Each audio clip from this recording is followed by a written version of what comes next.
โออิชิไอซ์เลมอนทีแมตสนุกหลุดกรอบความสดชื่นถ้าวันหนึ่งคุณด่าผมว่าผมเล่นแข็งเป็นหินเดี๋ยวผมจะไปหัดเล่นเป็นหินให้ดีให้แล้วกันเอาหนูไปเข้าโคลสเฟนเขา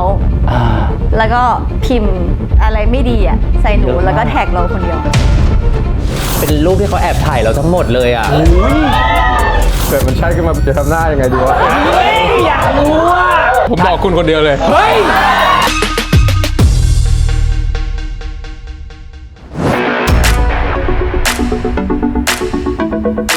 อยากรู้สเปคนี่เข้าเลยสเปคพี่ทีมเป็นแบบไหนครับเดี๋ยวนี้ไม่มีแบบตายตัวขนาดนั้นแล้วนะผมคิดว่ามันไม่ได้เป็นรูปร่างหน้าตาแล้วมันกลายเป็นว่าคุยกันแล้วเคมีมันตรงกัน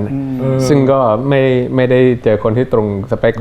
นานมากแล้วก็พอมีคนเข้ามาบ้างมีคนคุยมีคนที่เข้ามาสนิทบ้างอะไรบ้างอะไรเงี้ยแต่ว่าคือคุยกันแล้วมันจูนกันไม่ติดเหมือนตอนวัยรุ่นอะไรเงี้ยก่อนที่จะมาคุยวันนี้ครับผมได้ทำการรีเสิร์ช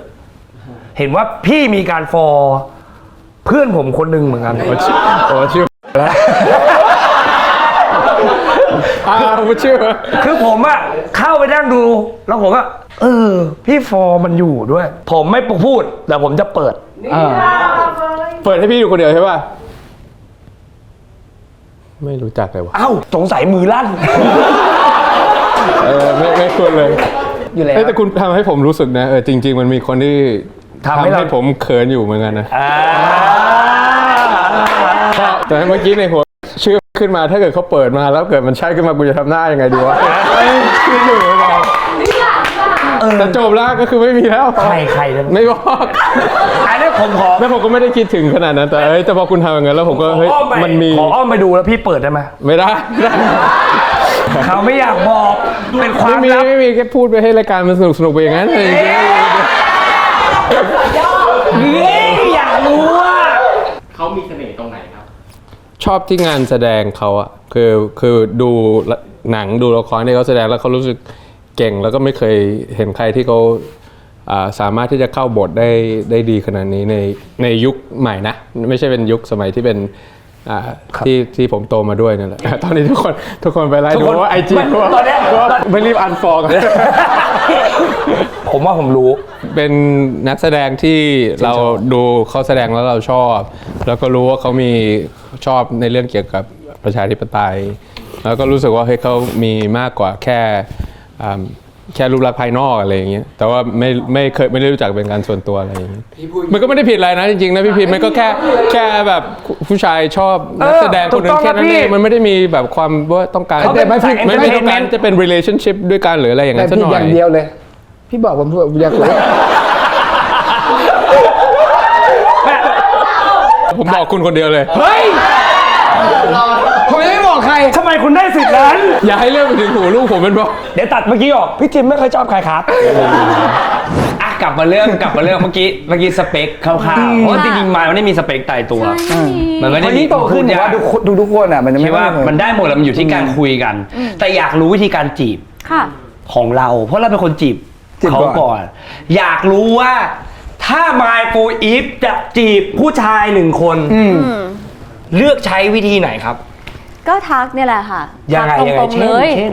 ก็จีบนะ DM เหรอทักครับ Hello Morning ก็ทักแบบถ้าสมมติกลางคืนก็นอนยังคะก็ทักอะไรปกติเลยเหรอไม่สมมติแบบว่าไม่มีมูชัวเฟนถ้าไม่มีมูชัวเฟนเลยก็สวัสดีค่ะที่ต่องานปะคะไม่นี่ว่าแบบถ้าสุดมันจะมี make a move จริงๆอ่ะคือมันเราไม่ค่อยยุ่งกับคนที่ไม่รู้จักต้องมีมูชัวหน่อยอยู่แล้วหมายถึงว่าอย่างน้อยๆฉันต้องไม่ใช่ออนโซเชียลแล้วอยากคุยกับเธอเด็ดขาดอยากรู้เลดแฟกสำหรับมาผู้ชายเลดแฟกคนนี้ไม่มีเรื่องนี้ไม่ได้ไม่ชอบคนเห็นแก่ตัวค่ะโตมาได้เรียนรู้ว่าไม่ชอบผู้ชายติดเที่ยวแล้วก็ขี้เมาไม่ชอบมากๆ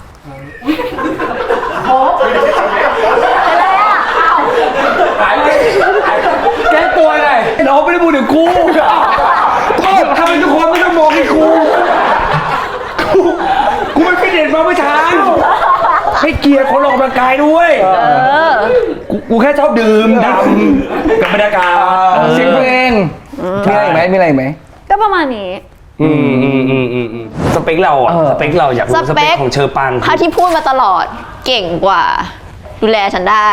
ตามกันทัน เก่งกว่า เข้าใจเราอะ ดูแลได้ ตามทันเข้าใจเรา ไม่งอแง สายอ้อนไหมเป็นคนขี้อ้อนไหม มารู้ตัวตอนกับคนที่ 2 ช่วงมหาลัยรู้ตัวว่าเป็นคนติดมากเหมือนกัน เป็นคนติดแฟนมาก เป็นคนติดแฟน เป็นคน มาก ขี้อ้อนมาก แต่ว่ายากมาก ยากมากที่จะเปิดให้ใครเข้ามาในชีวิตอะยากเหลือเกิน เลดแฟลกของเรานี่คืออะไร โกหก โกหก เจ้าชู้ ไม่ได้ ก็ทั่วไปปะกว่าจะเริ่มให้เข้ามาจีบได้เนี่ยคือเหมือนกับว่าถ้าไม่ได้แบบเราถูกใจเขาในระดับหนึ่งก่อนด้วยนะ ก็จะแบบตัดตั้งแต่แรก คนจีบเยอะแค่ไหน เอาจริงปะเรดาร์ด้านเนี้ยเชอพังมาก ไม่รู้ว่ามีคนจีบ อ๋อไม่รู้มีคนจีบ จนกว่าเขาจะชัดเจนอะว่าอ๋อนี่จริง เช่น สวัสดีครับ เฮ้ยอ่ะ ถามคนนู้น จีบสุดๆเลยอยากรู้ว่า จี จี บบ สุ สุ ด ด ๆ ยังไง เช่น มันไม่เหลืออะไรให้คุยแล้วอ่ะ ก็ยังคุยต่อได้อ่ะ มันแบบบทสนทนามันจบแล้ว ไอ้นี่ก็ยังไม่รู้จนกระทั่งผ่านมาเป็นปีแล้ว เธอไปแอบเปิดแชทเขาหรอ คนในวงการปะ หลายคนเป็นคนในวงการ รู้ไหมไม่รู้ มีชื่อเสียง มีชื่อเสียง มีบางคนอะตั้งแต่ก่อนเข้า BNK อะแล้วหนูไม่รู้เลยแล้วหนูเข้า BNK มาแล้วเขาก็คือเหมือนกับชอบเชอมา7 ปีอะ7 ปี 8 ปีอะไรเงี้ย เขารอมาตลอด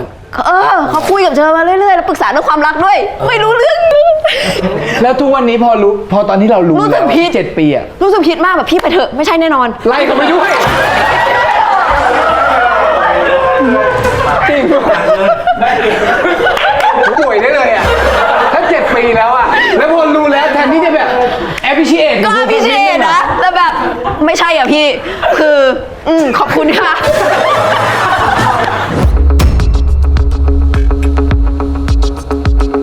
ครั้งแรกที่ปะทะเลยอ่ะคือในห้องน้ำเป็นฮอร์โมนนี่แหละซีนนั้นน่ะต้องดราม่าในห้องน้ำแล้วเล่นไม่ได้ เป็นเด็กคนหนึ่งนั่งอยู่ตรงชักโครกแล้วแบบประตูมันแบบแค่ประตูแล้วแบบทั้งกล้องทุกอย่าง กดดันไปหมด โอ้โห อัด มัน เข้ามา มันแบบ ที่แคบๆด้วยนะแบบกล้องใกล้ๆ สักพักขอออกไปพักโทรฟ้องครูบิวเรียกตอนนั้นดึกแล้วครูมาหาผมหน่อยผมเล่นไม่ได้ครูก็รีบออกจากบ้านขับมา นี่ครูบิวก็ทำนี้เลยเหรอเขาขับเกงกระปุกด้วยครูบิวขับเกงกระปุกด้วย สมัยก่อนไงมันเดียว แซวเล่น มาก อะ ไม่แล้วสุดท้ายมายังไม่ทันถึงสรุปคือโดนกดดันจน ไป มัน แล้วระเบิดไปแล้ว จนมันไม่ไหวจนแบบจุดที่เถียงออกมาก็คือเหมือนแบบว่าเมื่อไหร่มึงจะแบบทำให้มันได้หรืออะไรสักอย่างอ่ะแล้วนี่ก็แบบโพร่งออกไปเพราะว่าไม่ไหวแล้วเขาบอกว่าไอ้กูก็อยากได้เหมือนกันพี่แต่กูไม่รู้ทำไงเว้ยแล้วเขาอย่างเงี้ยเอาแบบเมื่อกี้เลยนะแล้วก็แอคชั่นแล้วก็เดินกลับมองแล้วได้เลย แล้วครูบิวอ่ะ ก็มาถึงแล้วก็ได้ใช่ไหม เรียกว่าโทรไปบอกครูบิวกำลังมาเลย ได้แล้วครับ อ้าวเหรอ แต่เมื่อก่อนแบบว่าทุกคนอ่ะ มันเด็กกว่านี้ทุกคนก็จะแบบเป็นฟีลแบบว่า ลูกฟ้องพ่อลูกฟ้องแม่อะ เล่นเรื่องแรก ปิดเทอมใหญ่ ใช่ ใช่ที่รับบท กับ ROE กับซอมบี้โซดาดังมาก อ่ะ ใช่ คือไปดูเพราะเขาเลยอ่ะ ๆเพราะเขา เพราะเขา การที่เขามาเล่นเรื่องนี้เป็นแบบเป็นเรื่องมหัศจรรย์มากนะคือในเบื้องหลังเนี่ยพี่ยงเนี่ยเขาก็วางแคสมาใช่ไหมแล้วก็เขาบอกว่าตัวละครตัวเนี้ยมันต้องเป็นแบบเหมือนญี่ปุ่นที่ดูเป็นเหมือนแบบ AV เป็นหรือเป็นนักแสดง AV และเขาก็วางแคสไทป์แคสอ่ะเป็นโซล่าเอาอีกเป็นไทป์แคสอยากได้ประมาณอย่างเงี้ยแล้วในกองเนี่ยจะมีล่ามญี่ปุ่นคนที่พูดไทยได้ชื่อมีวะแล้วมีวะก็บอกว่าทำไมไม่เอาเขาเลยล่ะแล้วพี่ยงบอกบ้าเอาเขาได้เหรอเขาค่อนข้างดังมากแล้วก็มีวะบอกต้องลองดูก่อนพูดงี้แล้วมีวะก็คือบินไปญี่ปุ่นเว้ยแล้วมันมีงานแบบเหมือนงานแจกลายเซ็นของโซล่าอีกมีวะก็ไปต่อคิวพอไปถึงก็ยื่นให้เขาเซ็นแล้วก็บอกเขาว่ามีหนังไทยที่บทดีมากๆอยากให้โซล่าเล่นมากๆให้ติดต่อมานะแล้วก็ให้นำบัตรไป เฮ้ยวิธีการติดต่อโอสกูมากไม่ใช่โทรหาผู้จัดการอะไรอย่างเงี้ยแต่เป็นการแบบ เข้าไปเลย สิ่งที่มหัศจรรย์คือบังเอิญอ่ะเขาดันอยู่ในสเตจของชีวิตที่อยากจะไปทำงานแสดงแบบอื่นพอดีหมายถึงว่าอยากจะลองสำรวจตัวเองไปเล่นแบบอื่นพอดีเว้ย แล้วเขาคงคิดว่านี่คงเป็นทรายบางอย่างอะไรเงี้ยก็เลยสุดท้ายก็แบบคุยกันตอบรับมาเล่นก็แบบก็เซอร์ไพรส์มาก แล้วพ่อหมูนิโกแบบเขาคุยง่ายไหมครับหมูนิโก เขาก็น่ารักมากเลยเขาก็เป็นคนแบบเหมือนน่ารักเฮฮาตื่นเต้นเหมือนแบบสนุกสนานอะเจอทะเลก็แบบชอบมากเล่นทะเลวิ่งลงเล่นอะไรทั้งวันอะไรเงี้ย เพลิน หมายถึงเขาหรือ เขาเล่นเพลินเลย ใช่เขาจะเล่นน้ำทะเลแบบ ใช่เว้ย คือ BNK เนี่ยกดเยอะมาก เพราะว่า BNK นี่ถือว่าได้ว่าเป็นองค์กรที่ ใหม่ กดเคร่งมากที่สุดและใหม่มากในตอนนั้น ตอนนั้น อย่างกดมันแรงมากเอาไล่มาก่อนว่ากด ไม่เรียกไปกดมันเป็นข้อตกลงพอได้ไหมไม่ถึงขั้นกด อยู่ในสัญญา อยู่ในสัญญาอะไรบ้างซีเรียส ถ้าซีเรียสก็เรื่องภาพลักษณ์ ไม่ห้ามมีแฟนถูกไหม ไม่มีข้อตกลงนั้น ไม่มีเหรอ เขาแสดงว่ามีแฟนได้เหรอ แค่ระมัดระวังการอยู่กับเพศตรงข้าม เฮ้ยเดี๋ยวนะมันกว้างมันเป็นไฟเกิดอ่ะ เพราะว่าถ้าเกิดมีดราม่าเกิดขึ้นมีความไม่พอใจจากแฟนคลับเกิดขึ้น มันจะส่งผลต่อความนิยมของคุณในวงนะความที่ผู้ใหญ่จะต้องแอคชั่นอะไรบางอย่างเป็นการนี้นะอะไรอย่างเงี้ยมันคือการว่าถ้าเกิดมีดราม่ามีความ ระวังกับการอยู่ เพศตรงข้ามว้าว คือมันเป็นชีวิตเข้าใจ ไปได้ แต่อย่ามีภาพ อย่าเป็นที่คอรหา อย่าทำให้เกิดดราม่า ถ้าผมฟัง3 ข้อนี้นะกูนอนอยู่บ้าน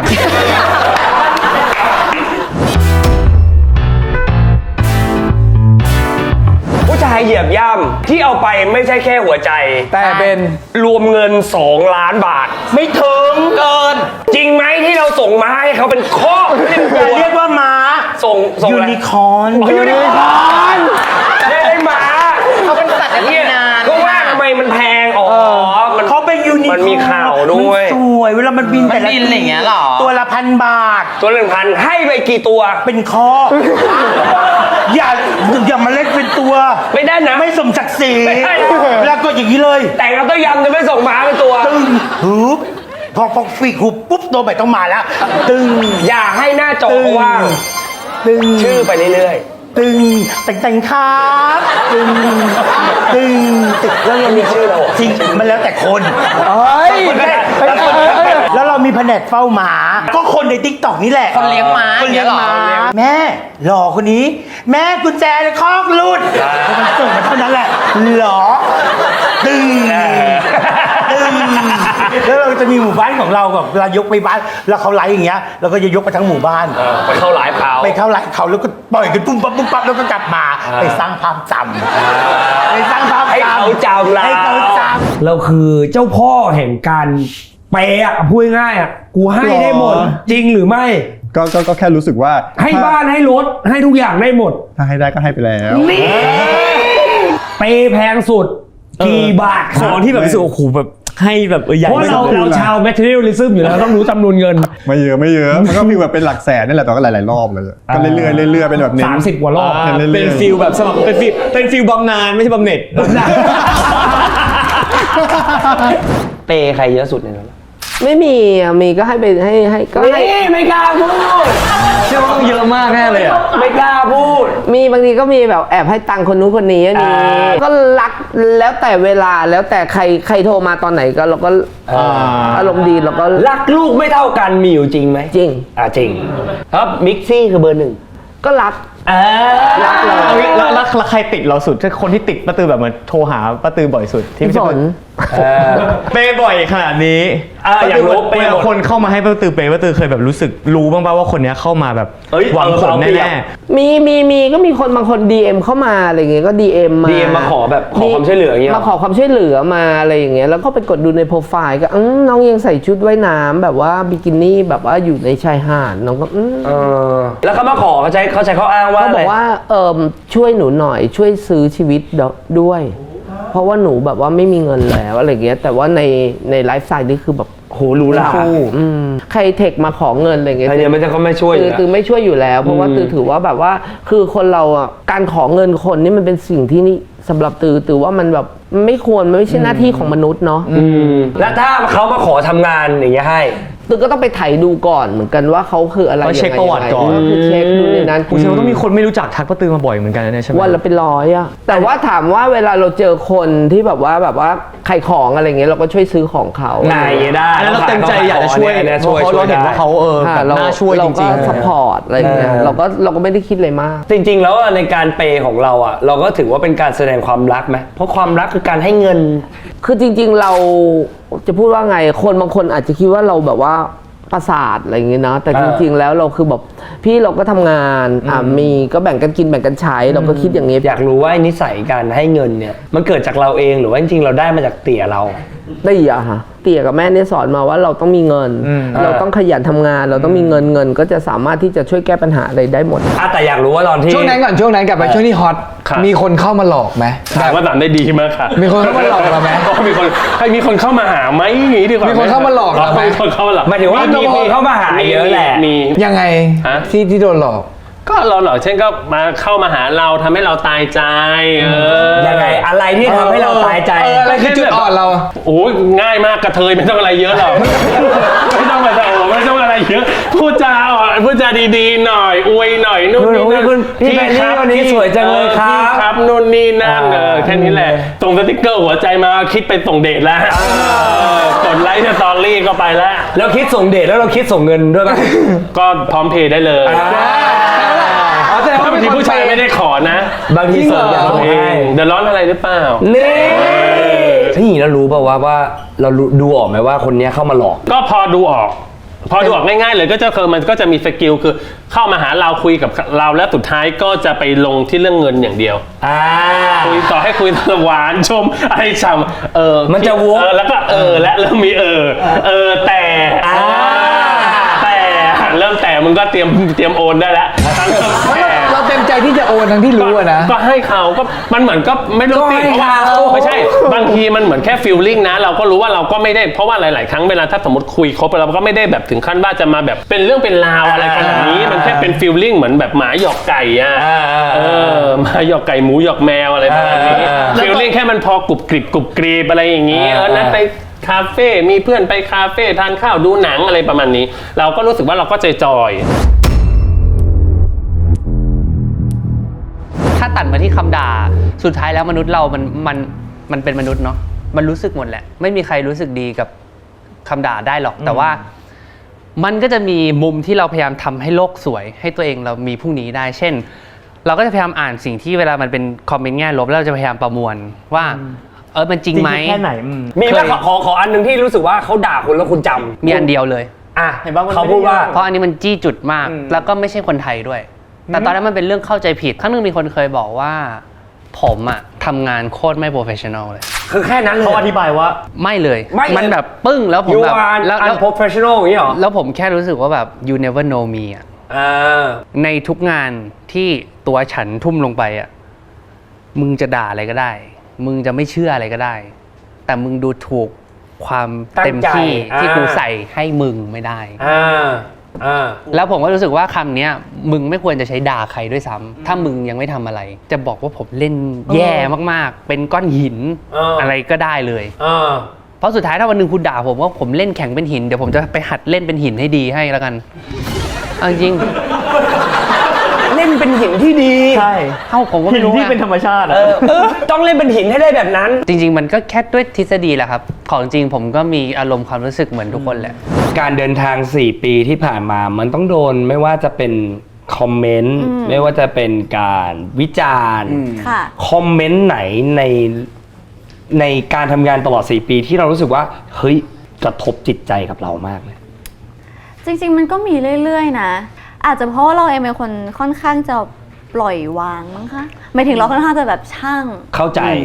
กระทบใจมากที่สุดอันนี้อาจจะจำไม่ได้แต่เป็นวิธีการดีกว่าวิธีการที่เขาทำแล้วรู้สึกว่าโหอันนี้เจตนาร้ายสุดๆเลยอะมันจะมีช่วงที่แอป X เคยมีฟังก์ชัน close friend ถ้าอยู่ในวงเขียวปุ๊บก็จะเห็นแค่คนที่อยู่ในวงเขียวเท่านั้นมันคล้ายๆเหมือน Instagram คล้ายๆกันแล้วคือตอนนั้นอะเหมือนมีแอคหนึ่งเอาหนูไปเข้า close friend เขาแล้วก็พิมพ์อะไรไม่ดีอ่ะใส่หนูแล้วก็แท็กเราคนเดียวหมายถึงแบบอะไรที่เขารู้สึกว่าเขาอยากให้เป็นแบบโน้นแบบนี้เขาไม่พอใจเขาก็มาบอกซึ่งปกติเวลาแบบมีการ hate speech กันเนาะในโซเชียลอะไรเงี้ยส่วนใหญ่มันก็จะเป็น public แล้วมันก็จะมีด้านฝั่งที่เห็นด้วยแล้วไม่เห็นด้วยบางทีแฟนคลับคนอื่นเขาอาจจะแบบอย่าไปตอบโต้เขาแต่อันเนี้ยคือตั้งใจเขาตั้งใจให้หนูคนเดียวแล้วหนูเห็นคนเดียวไม่มีใครเห็นนอกจากหนูโอ้ยแต่ก็สามารถจัดการกับความรู้สึกตัวเองตรงนั้นได้จัดการได้ค่ะจัดการได้เหมือนว่าเราก็ใช้คำว่าช่างมันเพราะสุดท้ายเรารู้แล้วเราทำอะไรไม่ได้แต่ละวันมันต้องทำงานเยอะอ่ะมันก็ต้องเหมือนต้องจัดการในหัวออกไปให้เยอะที่สุดอ่ะดราม่าในครั้งนี้เนี่ยมันทำให้เราเป็นแพนิคเลยในโซเชียลไม่รู้เหมือนกันว่าจากครั้งนี้เราสะสมไปเรื่อยๆหรือเปล่าแต่เชอไม่ได้เข้าไปอ่านเยอะช่วงนั้นคือมันไม่มีเวลาจริงๆมันไม่มีเวลาจะรับฟีดแบ็กอะไรจากโซเชียลเยอะด้วยแต่ว่ามันรู้อยู่เรื่อยๆว่าอ๋อมันมีเนกาทีฟนะ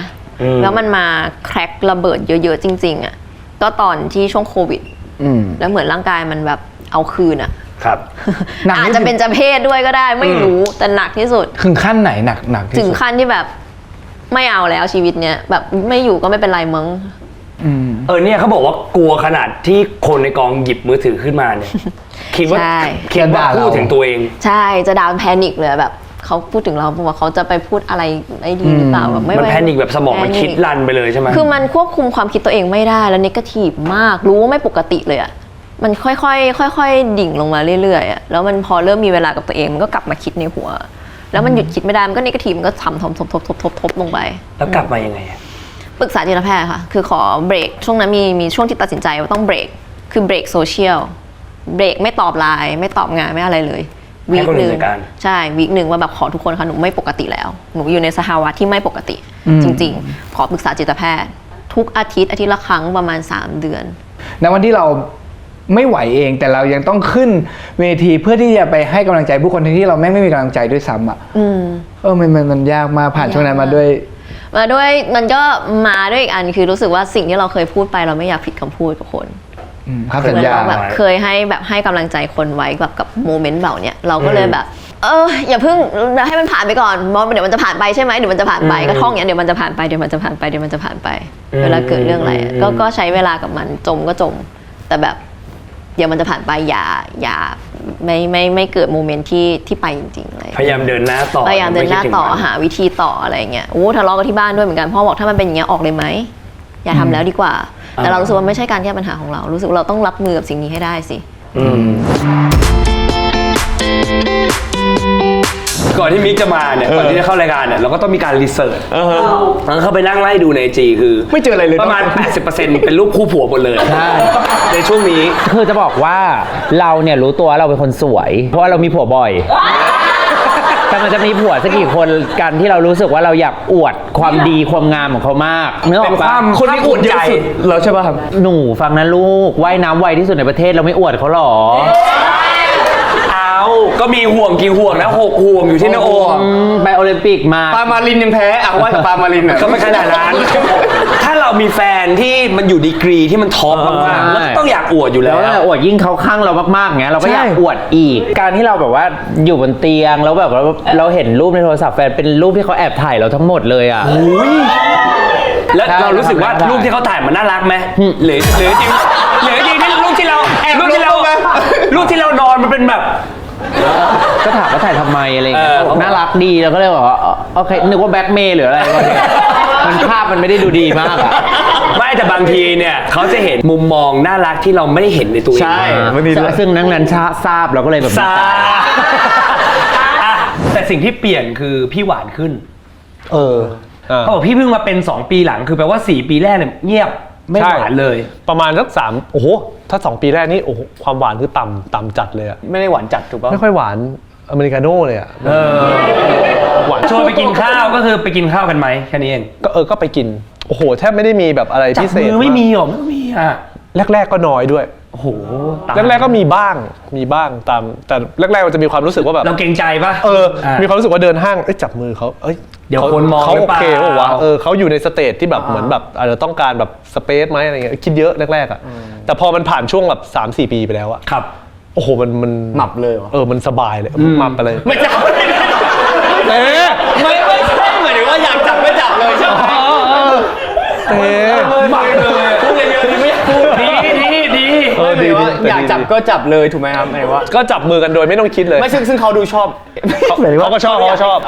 ก็คือมันเป็นแบบเป็นสกินชิปกันทั้งคู่อะหรือขึ้นมาในเลื่อนก็ต้องมายืนติดกันซ้อนกันอย่างเงี้ยไม่แบบเอาตัวติดกันอย่างเงี้ยหลังๆเป็นอย่างเงี้ย ไปไหนมาไหนด้วยกันตลอดป่ะพี่ช่วงเนี้ย ตลอด โอ้โหตายแล้วแต่ไปไหนมาไหนด้วยกันตลอดปกติถ้าเนเจอร์ไลฟ์สไตล์คือไม่ได้ตรงขนาดนั้นถูกไหมครับไลฟ์สไตล์การชอบใช้ชีวิตไลฟ์สไตล์ตรงไหม ตอนนี้ตรงแล้วตอนนี้ตรงมาก แต่เริ่มจากไม่ตรงมาก่อนถูกป่ะ ก็เริ่มจากก็ใกล้เคียงแต่ไม่ได้มากแต่ตอนนี้แทบจะ 90% เลยโอ้โห ใช่ เพราะนั่นคือจุดเริ่มต้นของความเส้นทางความรักของสองคนนี้ดีโอเช่นแจ็คซี่โอ้โหพี่อะไรนะพี่วิทวะอะไรนะที่เคยบอกเหมือนซีรีส์พี่วิทวะกับน้องถาปัดเหมือนซีรีส์เจมเลยเบยตัวแดงอะรู้สึกไงไม่มันลงตัวไงมันเหมาะอันนั้นคือเจอกันครั้งแรกแล้วก็มาคุยกันเยอะตอนที่พี่ตูนไปอเมริกาใช่ตอนไปอเมริกาคุยเยอะๆมันก็กลายเป็นว่าแบบแต่ว่ามันก็เป็น long distance อยู่ดีตอนนั้นค่อนข้างยากเหมือนกันนะเพราะว่าเหมือนพอเขากลางวันเรากลางคืนอะตรงข้ามก็ต้องมีการแหกขี้ตารออยู่บ้างแหละใช่สมมติว่าเขาพักเที่ยงแล้วเราก็เที่ยงคืนแล้วเราต้องแหกขี้ตากูอยากคุยเต็มตัวนอนก็ทุกคนจะต้องทั้งสองคนจะต้องสแตนบายไว้เนี่ยช่วงเที่ยงวันเที่ยงคืนอย่างของผมเนี่ยพอมันเป็นเที่ยงวันแล้วเราต้องโทรกุนไนเขาตอนเที่ยงคืนใช่ไหมจะเป็นช่วงที่เราถ่ายละครตลอดเลยถ่ายละครถ่ายซีรีส์ทำงานวงการเดี๋ยวมันก็เหนื่อยด้วยไงพอตอนเที่ยงปุ๊บผู้จัดแบบเอาไอ้มิวไปขี้อีกแล้วจริงๆนี่แบบพี่ครับผมปวดท้องอะไรอย่างเงี้ยแล้วก็วิ่งเข้าห้องน้ำไปคุยโทรศัพท์ซึ่งผู้จัดทราบทั้งหมดเพราะว่าไม่ได้ปิดไวเลสใช่ตูนไปกี่ปีนะปี2 ปีได้2 ปีแต่ว่าเราก็มีบินไปหาเขาด้วยป่ะใช่มีไปผมมาไป3 รอบอะไปเพื่อไปหาเลยใช่ป่ะไปเพื่อไปหาไปเที่ยวไม่เจอเลยนะไม่เจอกันที่กูชอบที่สุดเลยนะแล้วบอกเสมอเวลามีคนขอคำคมเนี่ยมีความสุขในแบบที่ตัวเองเป็นคือไม่ว่าจะเป็นมึงหรือใครก็ตามแต่เราจะมีวิธีที่เรามีความสุขในแบบที่เราเป็นเราถูกสร้างมาให้แตกต่างแต่เราสารแหน่ชอบเอาตัวเองไปเปรียบเทียบกับคนอื่นมึงมีตังค์ประมาณหนึ่งมึงจะรู้สึกจนเสมอเมื่อมึงเปรียบเทียบกับคนที่รวยกว่าแต่มีคนอีกมากมายภาวนาขอแค่มีรองเท้าอย่างที่มึงใส่เนี่ยถือว่าดีที่สุดในชีวิตเขาแล้วแต่ว่ามึงดีกว่าใครมากมายแต่ตัวมึงก็จะพยายามทำให้ตัวเองดูกระจอกลงโดยการไปเปรียบเทียบกับใครที่ดีกว่ามึงเราเป็นอย่างนั้นเสมอเราไม่เคยรู้สึกว่าเรามีมากพอดีพอหล่อพอสวยพอเราก็เลยไม่ยอมมีความสุขสักทีเราก็เลยไม่ยอมพึงพอใจสักทีเพราะนั้นมีความสุขในแบบที่เราเป็นนั่นคือข้อที่1และอันนี้สุดท้ายสิ่งที่น่ากังวลที่สุดเกี่ยวกับการไม่รู้คือการที่เราไม่รู้ว่าเราไม่รู้อะไรถ้าเรารู้ว่าเราไม่รู้อะไรไม่ยากเฟยถ้ามึงรู้ว่ามึงแพ้กุ้งโอเคมึงไม่กินกุ้งแต่ถ้ามึงไม่รู้ว่ามึงถ้ามึงไม่รู้ว่ามึงแพ้ถั่วมึงตายได้นะก็จริงถ้าเรารู้ว่าเราว่ายน้ำไม่เป็นกูไม่มีวันใกล้เต็มที่ชูชีพกูแน่นแต่ถ้าเกิดกูไม่รู้ว่ากูแพ้ที่สูงวันดีคืนดีไอรายการเนี่ยแล้วเฟยมาร์กแล้วไปภูกระดึงกันดีกว่ามึงขึ้นไปเฮ้ยมาแพ้ที่สูงหายสิ่งที่น่ากังวลที่สุดเกี่ยวกับการไม่รู้คือการที่เราไม่รู้ว่าเราไม่รู้อะไรก็อยากจะฝากให้ทุกคนพยายามเป็นตัวของตัวเองให้มากที่สุดเราต้องเชื่อว่าแต่ละคนเกิดมาไม่เหมือนกันแล้วก็มีความสามารถของตัวเองแตกต่างกันไม่ได้จำเป็นที่จะต้องมาแข่งกันหรือพยายามที่จะเป็นตัวคนอื่นที่มันไม่ใช่ตัวเราเนาะแล้วก็มันใช้เวลาถ้าเกิดทำแล้วยังรู้สึกว่ายังหาตัวเองไม่เจออะไรก็อย่าเพิ่งท้อแท้เพราะว่าบางคนตลอดชีวิตก็หาไม่เจอก็มีเพราะฉะนั้นเนี่ยอย่าไปซีเรียสหรือว่าไปจริงจังกับชีวิตมากก็พยายามหาคำพูดหรือว่าหาเสียงที่เวลาคุณปลอบเพื่อนกับเวลาที่คุณคุยกับตัวเองมันควรที่จะเป็นเสียงเดียวกันบางทีเวลาเรา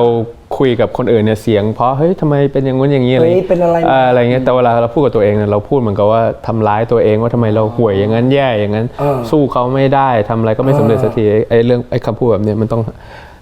ให้หายไปจากตัวแล้วชีวิตจะมีความสุขมากขึ้นแล้วก็เชื่อในตัวเองเยอะเป็นตัวเองเยอะครับจากใจน้องๆเจนนี้เป็นเจนที่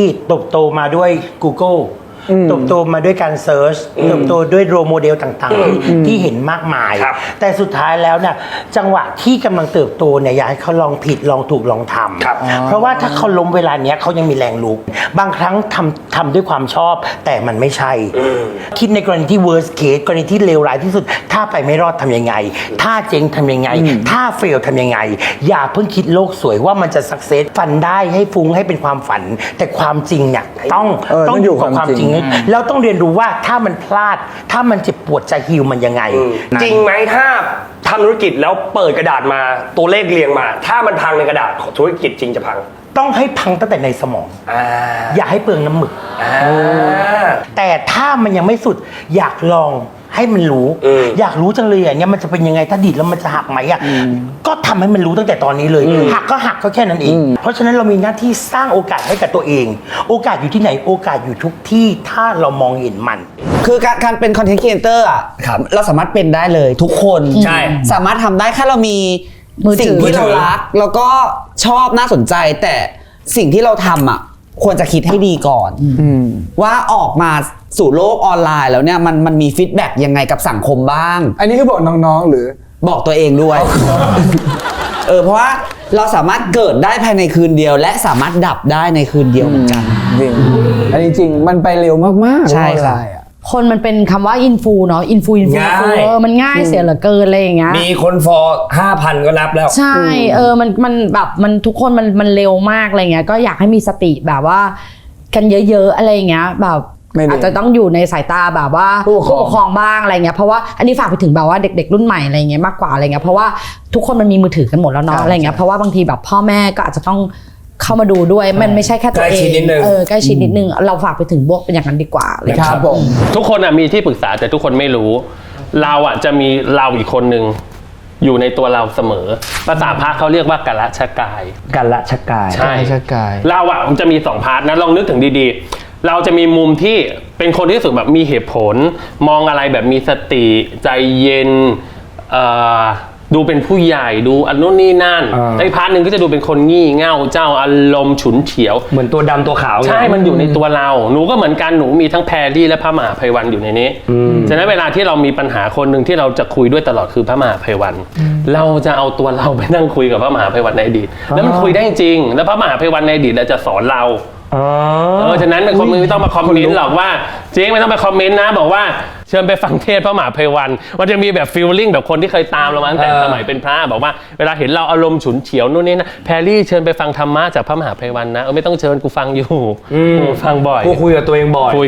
อยมากไม่ว่าจะทำอะไรทุกเรื่องก็จะคุยกับตัวเองวันนี้ขอบคุณพี่แพรรี่ขอบคุณมากขอบคุณมากเอาละครับหมดเวลาแล้วครับล้นฟีดกลับมาเจอกันวันอาทิตย์ 11:45 ทางช่องวัน 31ไปแล้วครับวันนี้สวัสดีครับสวัสดีครับ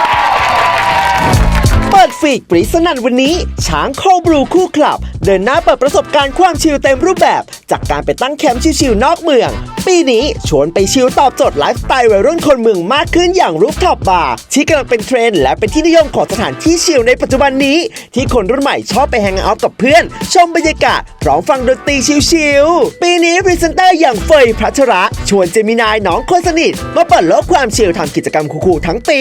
และช้างโคบลูคู่คลับจับมือกับสแตนเล่ผู้นำตลาด Outdoor Activity Accessory จากอเมริกาโดยชูแก้วเก็บความเย็นมาเสิร์ฟความชิลให้นานขึ้นในทุกๆ Activity ซึ่งปีนี้ทั้ง2คนก็ไม่พลาดร่วมไปแข่งขันกอล์ฟไลฟ์สไตล์ของคู่สีสายคู่กับช้างโคบลูคู่คลับพรีเซนต์ช้างคลับแชมเปี้ยนชิพ 2025 ให้นักกอล์ฟมือสมัครเล่นจับคู่กันมาแข่งขันทั้งคู่เพื่อนสีคู่รักคู่พี่น้องชวนกันเล่นเพื่อหาเบสกอร์ลุ้นชิงรางวัลใหญ่สุดเอ็กซ์คลูซีฟกว่าเดิมตีกอล์ฟวิวสุดปังที่ประเทศญี่ปุ่นโดยมีผู้สนับสนุนการแข่งขันในปีนี้แบบคับข้างนำโดยการท่องเที่ยวแห่งประเทศไทยสมาคมกอล์ฟไทยเทเลเมดไทยแลนด์ผู้ขับเคลื่อนวงการกีฬากอล์ฟของประเทศไทยและสื่อแนวหน้าของเมืองไทยและพาร์ทเนอร์อีกเพียบ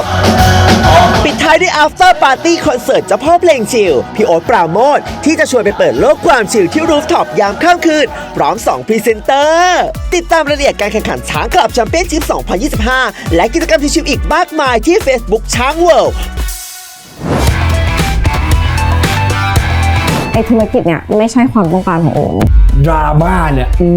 เป็นยังไงบ้างหนักท ถ้าย้อนกับเวลากลับไปได้ก็คือจะไม่พูดอยู่ในช่วงนั้นก็มีการไปหาหมอค่ะเราก็ไม่แน่ใจว่าเราต้องจัดการกับมันยังไง